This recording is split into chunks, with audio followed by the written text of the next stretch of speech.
Here's the snap. Winston rolling right. Throws the pass to the other. It's caught! It's caught! It's caught! Touchdown FSU!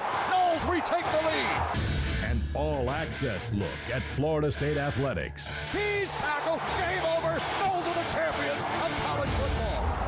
Telvin Smith with the tackle to bring down Mason. Celebrate Seminoles. From the Seminoles.com Pod Center, high atop Doak Campbell Stadium. Here's your host, Jonathan Shalacy. Welcome back to another Seminoles.com podcast. Jonathan Shalacy alongside Tim Linnefeld on the heels of Florida State finishing yet another undefeated regular season. First time in school history that they do it back-to-back. And they do it over their rivals, the Florida Gators, and it was another close one. Yeah, and that's just kind of what we expect anymore, I guess. Yeah. Florida State's going to play a game. It's going to be close. There's going to be doubts in your mind, and when the clock hits zero, they're probably going to win. So an appropriate way to end this season, 12-0, undefeated, and made you sweat there in the second half.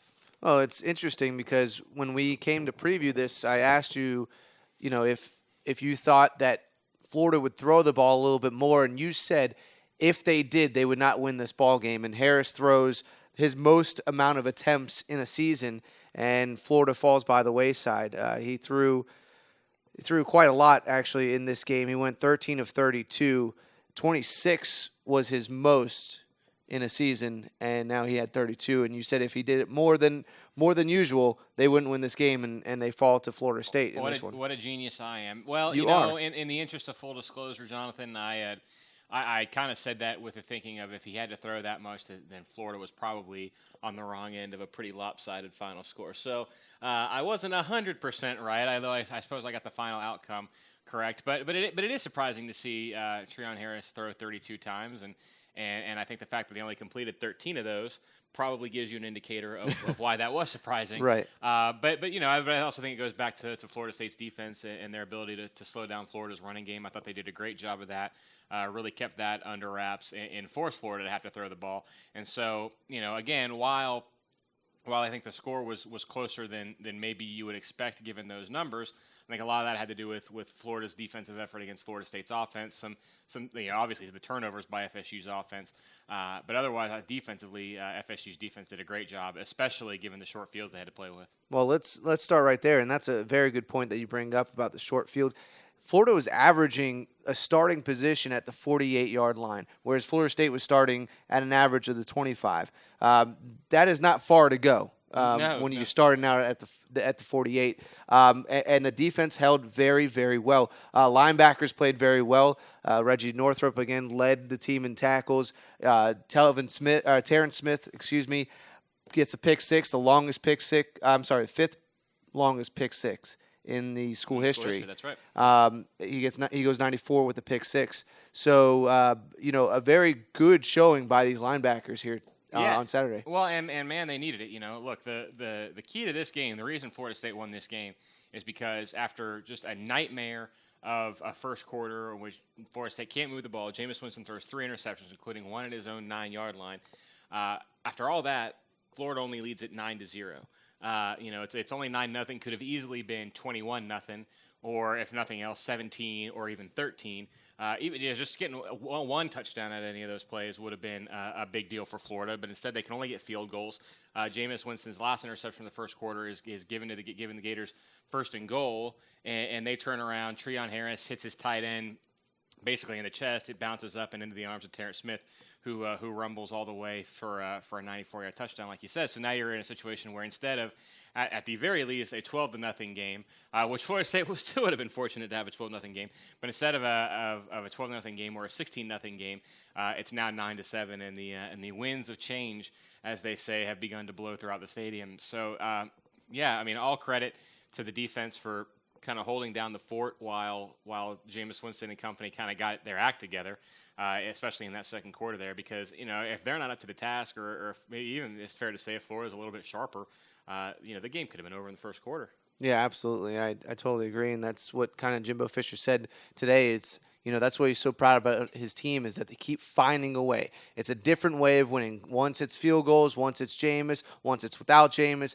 Sometimes it's the defense, sometimes it's the offense. And obviously on Saturday against the Gators, it was the defense. And again, you can't swap field goals for touchdowns, if you're Florida playing against Florida State. Once they kept kicking field goals, I thought we had a pretty good chance because we were never really out of it. A 9-0 lead is really nothing for the Florida State to overcome. And the way that this defense played was quite impressive. And, LaMarcus Brutus getting his first career interception, eighth player this year with at least one interception. So, he kind of came about in that game as well. And the tackling was not too bad either. No, they tackled really well, which again is something that they had to do to keep this game where they needed it, and two, I think is a really encouraging sign. I know we'll get more into Georgia Tech later this week, but it's definitely an encouraging sign, knowing that you're going against Georgia Tech on Saturday, and tackling and fundamentals on defense are going to be at the forefront. So good to see all around. Now, how about Mario Edwards down the stretch? When the game was on the line here, Florida's driving. They need to get a touchdown. Mario Edwards really stepped it up. He got to Harris right there before the flag for pass interference, and then his pass block that he had down the stretch. I mean, there at the end of the game, Mario Edwards looked very, very good. Yeah, no, he had the 2-play stretch there on that last drive where, like you said, he had to hurry. I can't remember if he finished off the sack or not, and then knocked down the pass to force the fourth down. Yeah, man. I mean, he again looked fantastic, and been kind of a weird season for him. Kind of. I don't know if up and down is really the word, but just it seemed kind of up and maybe more up, I guess you could say. He hasn't been dominant play in and play out, but it seems like when they really need him to be, he's everywhere on the field for Florida State. And yeah, man, and no more important time than in that fourth quarter there. And back to the linebackers and Reggie Northrup. He needed 10 tackles to become the first Nole with 100 tackles in the season since 2006 when Buster Davis did it. He gets 11 in this one, and he eclipses that. And it's been quite some time. And, Coach kind of alluded to it this year that Telvin Smith last year could have done it, but they had so many third and outs, and he was out of the game in the second quarter that he wasn't able to do it. But still nice to see someone able to do that. Yeah, it's a milestone, and the fact that I think like Jimbo was alluding to today is the fact that they haven't had a 100 at the tackle reach 100 in 8 years kind of shows that that statistic is really sort of more for show than anything else, because it's not like Florida State hasn't had good linebackers here. I think Nigel Bradham led the team in tackles for 3 straight seasons and never came close to that number. Telvin Smith, obviously, and even Christian Jones, had really nice years last year for a defense that was, the best in the country as far as I'm concerned.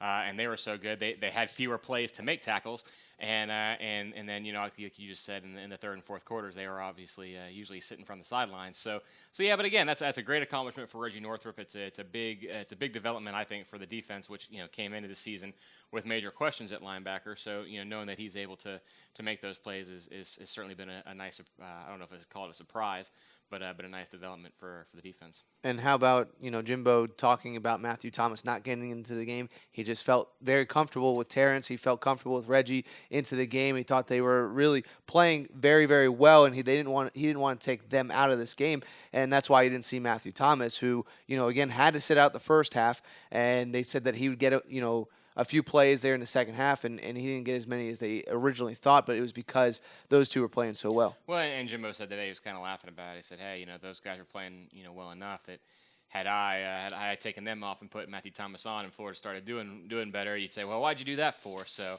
it made sense. His reasoning was sound, and Jimbo said after the game that the linebackers played probably their best game of the season. So when you got something that's working and Florida wasn't exactly moving the ball at will, right. No reason to mix it up. On the flip side, it's the offense that struggled. I mean, this is the first time that I can honestly remember that we said that they struggled and the defense played very well. I mean, this is a game where Jameis Winston, he comes off of what Jimbo Fisher says his best game against Boston College. The way that he threw the ball, comes in and out, plays his worst. Really, a career high in interceptions with 4.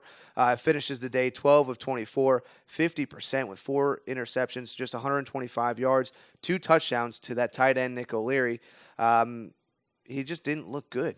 Yeah, it was weird, and we certainly have never seen him look that way. As a career low in passing yardage, a career high in interceptions. I can't imagine that I think that a 50% completion percentage has to be the lowest that he's thrown for this year. It's weird, man, and I agree with what Jimbo Fisher said after the game and today, which is that sometimes the putt doesn't go in, sometimes your 3-point shot rims out, sometimes a baseball player goes 0 for 3 one day and hits 3 home runs the next. That's fine, but we've never seen that from Jameis Winston, so it's just kind of a weird, a new thing. 25 games into his career, and this is the first time that he's had anything that resembles that. So, it was strange. I don't know that I would be too unsettled by it. One, again, they won the game. Two, we know exactly what he is capable of, so I wouldn't be too concerned. If you wanted to spin it a little bit more, you could say that it's encouraging to know that, hey, their quarterback, the best player on the team and one of the best players in the country, can throw 4 interceptions and you can still win. So that's a good thing if you're looking for a silver lining to that dark cloud. But at the same time, look, FSU's got potentially 3 games remaining. One against Georgia Tech on Saturday, who, surprise, surprise, is 10-2 and probably should be ranked higher than they are at number 12. And then if they win that, then you've got 2 playoff games against one of the 4 best teams in the country, 2 of the 4 best teams in the country if you win them all. So, they're going to need Jameis Winston to be Jameis Winston for them to keep winning, and so that's kind of my takeaway from that. Is it's good to know that you can win without him, but you're going to need him to get to where you want to go. And if Jameis Winston is your biggest problem on your team, I think you're going to be okay. in all likelihood, man. In all likelihood. He's thrown a touchdown pass in every game he has started. He's now 25-0 as a starter, and that's the first quarterback to do so since Jimmy Harris for Oklahoma back in 1954. Jimmy Harris, huh? 56. How about that? That's something. Good work to the sports information and stat crew here at Florida State for even finding Jimmy Harris. They pull out some amazing stuff. I tell you what. As far as stats go, when you talk about stats, Rashad Green always comes up. He now has the most receptions in a season. He's tied with Ron Sellers. One more, he passes him. He's already passed him in career, but for a season, he's got 87, and he ties him there against Florida. You can't say enough of him. He wasn't elusive on Saturday, but he was there when he was needed. Yeah, I thought Florida did a pretty nice job against Rashad Green. They did a nice job against all the receivers.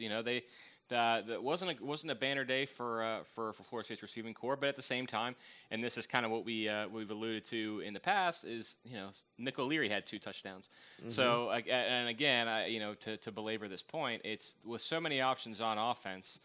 It's hard to shut them all down. It's hard to assume they're all going to have a bad day. So, yeah, Rashad Green had, 3 catches for 35 yards. Yep. Well, one of those was a 29-yarder that set up a touchdown. So that counts. And then 2, again, so then Nick O'Leary has 2 touchdowns, has the second multiple touchdown game of his career. So, it's just awfully difficult to stop them all. And you can keep Rashad Green, Travis Rudolph, Ermon Lane, and Bobo Wilson under wraps. And then it's Nick O'Leary who beats you. So, yeah, I don't know the answer to that. And if you're a defensive coordinator, except just kind of hope. And we saw again what Florida State was able to do was find somebody else who was able to step up and make something happen. Nick O'Leary had the 10-yard catch to put Florida State up for the first time in the game, 14-9, and then he had a second touchdown right after that, 21-9 the game was. And at that point, Florida State had been driving. Their offense had been clicking, and then you're there towards the end of the second half, and Jimbo elects to kind of really go for it. And he talked about it today, saying, we were really clicking. I thought if we could get another score, it'd be very tough for Florida to come back. And I totally thought that at the beginning. I said, if we score another point here, another 3 points, another 7 points, I don't know that Florida gets back in this game, but then you see that their drive stalls and Florida is able to capitalize. Yeah, well, man, and how many times has Jimbo Fisher been criticized for playing too not conservative at the end of a half?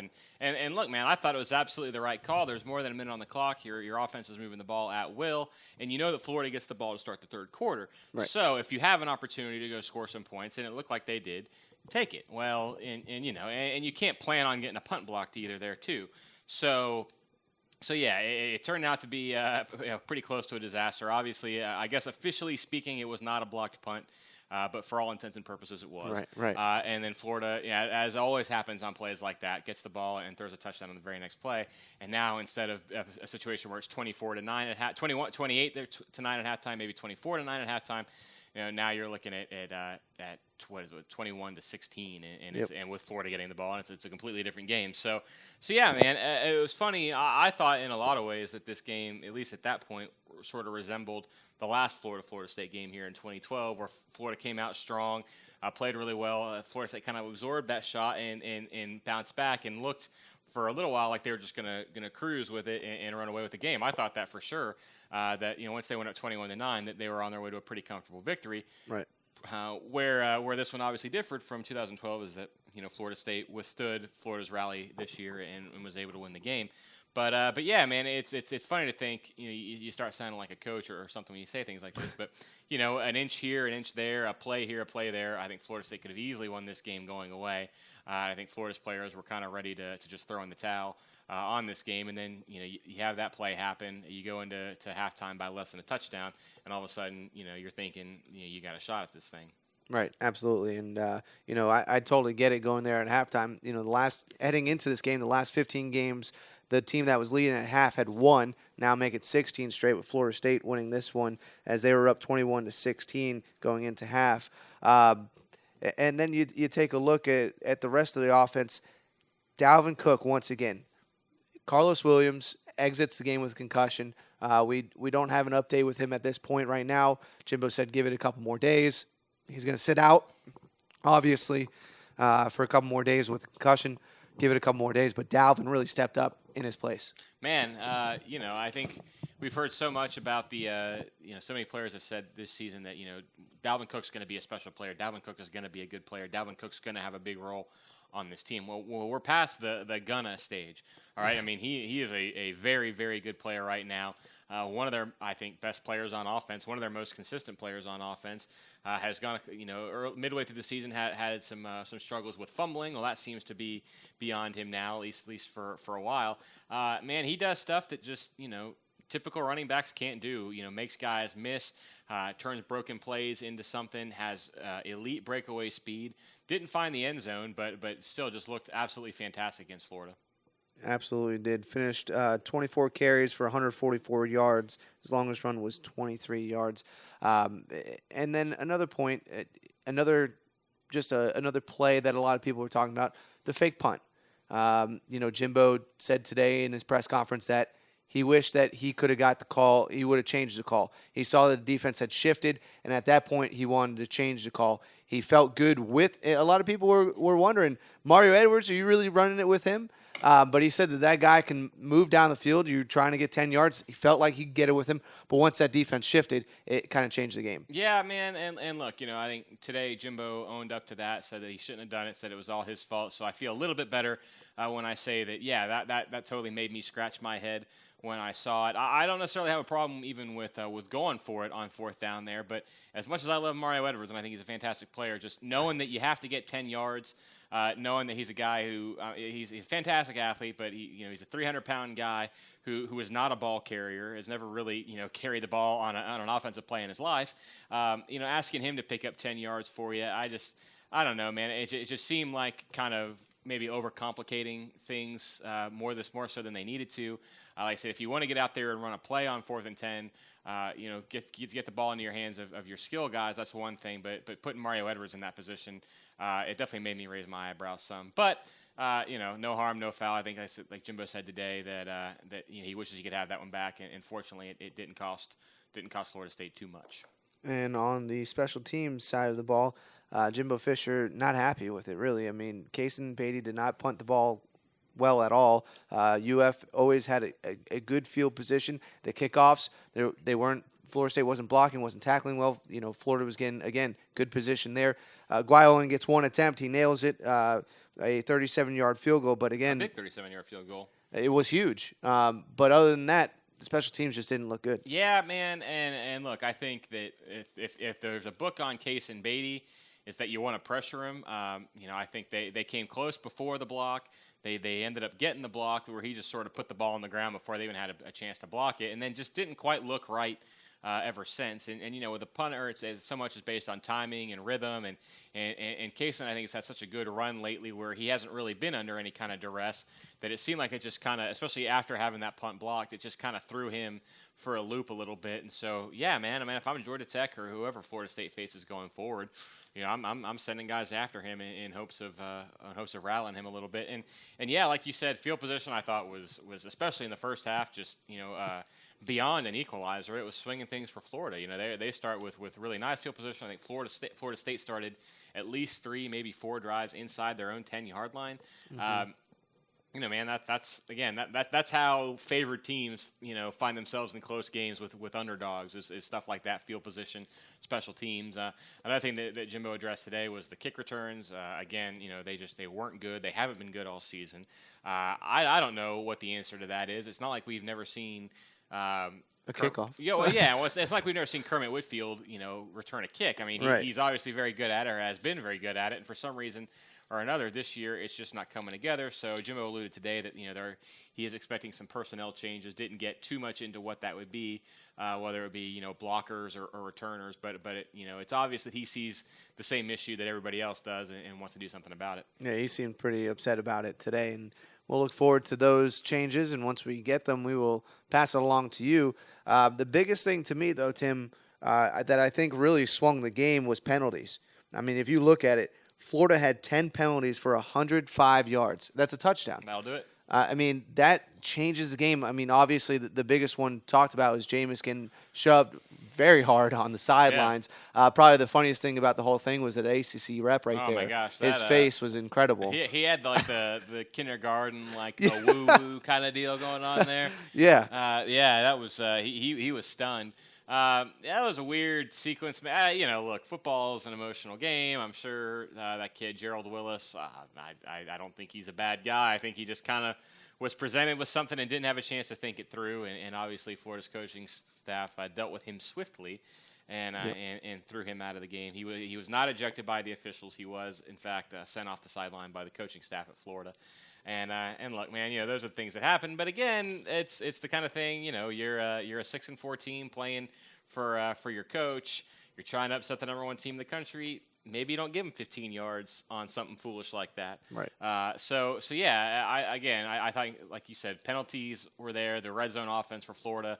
I think the Gators had opportunities to win this game and just couldn't seem to get out of their own way, which I guess is kind of how you end up, in their predicament in the first place. Yep. Coach said that, they should really only be a 2-loss team all season. And, again, to your point, that's how you lose games, and that's why they're in the position that they are in. But when you look at this game, the final 24-19, Florida State does come away with it. They only scored 3 points in the second half. What do you take away from this game? That's kind of been a trend this year, hasn't it? It has. You either score a ton of points in the second half or no points in the second half. Look, man, I take away that it's a win over a rival. It's a win over a rival that I think, played reasonably well at the start of the game. This season it defies explanation.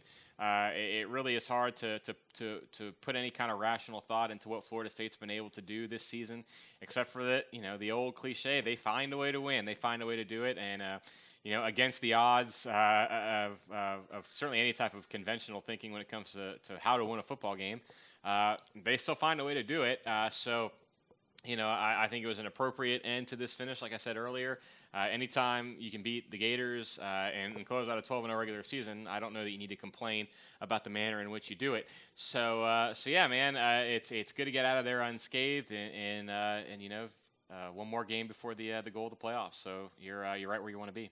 It's very big. Florida State finishes an undefeated regular season for the second straight year. Again, first time in school history, but it's not the only exciting thing here on campus. Talking about national championships, soccer, once again in the hunt. They are in the Final Four. They play Stanford on Friday. They pull away a 5-0 victory over South Carolina, who's a very good team, who comes away with a victory over North Carolina, over Florida, both teams of which did not lose to Florida State this year, and then they win that big over a team like that. That is quite impressive and quite a statement as you move forward into the Final Four. Yeah, man, 5-0 in soccer is like 70-0 in football or whatever. So yeah, man. Look, as we said before, I think one of the most consistent programs on campus over the longest stretch of time. One of the most successful and elite programs on campus to make the Final Four for 4 straight years. Nobody on that roster knows what it's like to not play in the College Cup, except for the freshmen who are going to find out pretty quick. Yeah, man, it's unbelievable what they've been able to do. Extremely impressive, and you'd really like to see them go ahead and get over the hump and win that first national title for the program and for Coach Mark Krikori. And it will be a challenge, man, because Stanford's on deck, and it seems like every year they run into one of these West Coast teams, be it Stanford, be it UCLA last year, or USC a few years back, that always just seems to play a different brand of soccer, maybe a faster brand of soccer that can present some challenges. So obviously this will be a great year to get over that hump. They absolutely want it. They'll play Friday against Stanford, and then they'll wait to see if they win the game. They'll wait to see who they play on Sunday for the national championship. Also, postseason coming up. Volleyball. They ended the regular season winning 13 straight sets. Now they get the 6th spot into the NCAA tournament. They host the first round here in Tully Gym. Another good team. It just seems like the fall sports always succeed here at Florida State, and they're one of them right there as they enter the postseason, and they're going to be hosting. Yeah, man, another great run for them. A nice job, I think, to bounce back. They had a little bit of a rough patch a couple weeks ago, and you say rough patch, losing 2 straight is rough when you've won, 25 before that, something like that. Yeah. So yeah, nice way to bounce back, get a little bit of positive momentum going into the NCAA tournament. I think a 6th seed is well deserved for them. And yeah, it's a fun time of year. Football, inching closer to the postseason, soccer and volleyball closing in on championships in their respective sports, and then obviously the basketball teams are kind of heating up as well. So it's a fun time of year. Well, speaking of basketball, the men 500 once again here Yes. in the season, and big news: Aaron Thomas looking to play today. Is expected to play today. If his Twitter account is to be believed. Yeah, he tweets out that he is ready to go to work. So we expect him to play. He'll play against Nebraska here today. Big Ten ACC Challenge here inside the Civic Center on campus. A big game for Florida State. Yeah, man. It's the kind of thing. I was talking with somebody earlier, and I said it's the kind of game that I don't think losing it would hurt them all that much, but I think winning it would help them a lot. Right. Just to pick one up, get a win over. Look, Nebraska. It's not as if they're Kentucky or Kansas, but it's a name team from a name conference, and it would be your first win over a team like that from the so-called BCS conferences. Be your first win over a team like that this season. They have 2 guys up around 20 points per game. So yeah, man, it'll be a test, and if Aaron Thomas is able to go tonight, that would be a huge boost. I think both just morally or morally, just for morale, just to get him back, and then 2 from a practical standpoint of he's their best player and they need him. So yeah, I'm interested to see just how that goes with him if he's able to go, and what kind of boost that gives Florida State. It should be a fun one. Yeah, that tips off tonight at 7 p.m. inside the Civic Center. And to wrap things up, women's basketball goes 2-1 in the Cancun Challenge. They dropped just to Washington, and they're back on the road tomorrow. They'll head out and they'll play up in Purdue for another Big Ten ACC Challenge on Wednesday. Tuesday? The game is on Wednesday. Okay. They leave tomorrow, play on Wednesday. Gotcha. They're having a very successful season, just 1 loss on the season so far. You going to that? I am. I'm flying out tomorrow. Wow. Yeah. So you're and gonna then be- I'll fly to Charlotte. So let's play Jonathan Shalacy's travel itinerary for the next 96 or so hours. So you're going Wednesday to West Lafayette. I'm leaving tomorrow, Tuesday. No, Tuesday. Okay. Tuesday, West Lafayette. Yep. Wednesday for the game. You come home Wednesday or Thursday? Come home Wednesday night. Come home Wednesday night. Fly out Thursday Fly to out Charlotte. Thursday to Charlotte. Fly home Saturday night to Tallahassee. Okay, you go with Tallahassee. And then fly to Boca Sunday if soccer is in For the the national championship game. Man, Fun time. are you like a member of like a frequent flyer club or anything like that?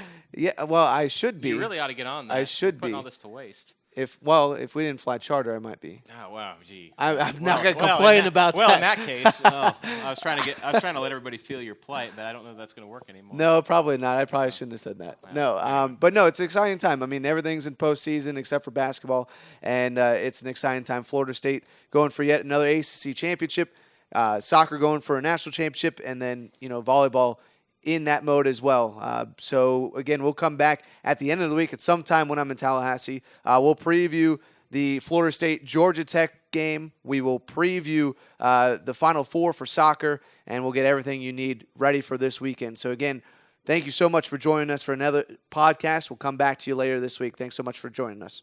So much for joining us.